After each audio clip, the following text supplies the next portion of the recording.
As a company, Audi has never been afraid to try new things. After all, that's why the firm has so many different models. So when small SUVs started to get more and more popular, Audi simply had to get in on the action.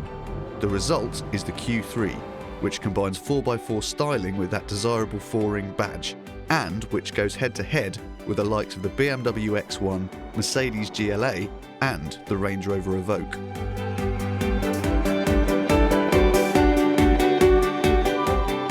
Some versions of the Q3 are four-wheel drive, but some are merely front-wheel drive. But all of them have the styling of a 4x4 with chunky bumpers and sills and a jacked-up ride height. The front end is dominated by this enormous grille and these thin strip headlamps. The back end is perhaps a little bit plainer, with lines reminiscent of the A1 Super Mini, but the overall look is still really smart and desirable. The version we've got here is the S-Line model, which means it comes with all sorts of sporty styling upgrades, including 18-inch alloy wheels, xenon headlamps, and chrome finishes for the grille and the exhaust pipes, not to mention a whole heap of S-Line badges.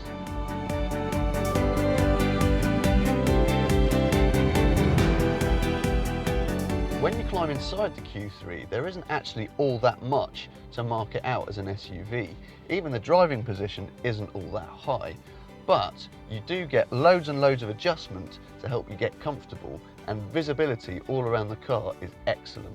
And being an Audi, the best thing about the cabin is the sheer quality of it.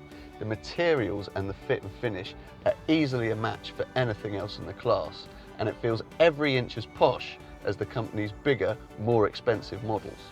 Most of the car's functions are controlled through this infotainment system, which is really clear and intuitive to use. If you're looking for bags of practicality from your SUV though, you might be a little bit disappointed.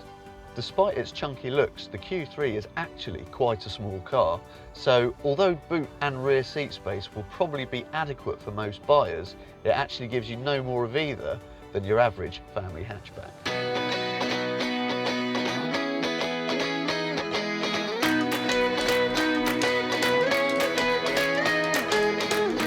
The driving experience is more like a family hatchback than your typical 4x4 as well.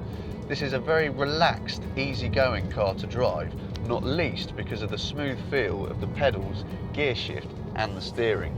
The ride helps keep things civilised as well, because the Q3 stays really smooth over low-speed bumps.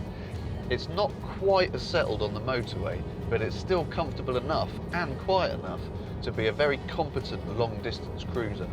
And when the road turns a bit twistier, you'll enjoy the Q3's smart handling. The steering's nice and responsive, the body stays fairly upright in the bends, and despite the fact that this car only has front-wheel drive, there's still loads of grip.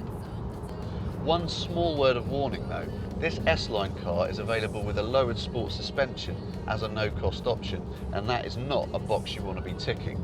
It makes the ride far less comfortable, but it doesn't make the car much more agile, so you're much better off sticking with the standard setup. There's a wide range of engines on offer, and they all deliver sprightly performance and decent economy. The car we've got here has the smallest engine available, a 1.4 litre turbocharged petrol with 148 brake horsepower, and even this one feels pretty perky right throughout the rev range. It'll also return an official average of just under 50 miles per gallon. However, most buyers are going to go for one of the diesels, and the 138 brake horsepower 2 litre diesel is our favourite. It's strong, it's smooth, it's quiet, and if you combine it with front wheel drive and a manual gearbox, it'll give you 54 miles per gallon.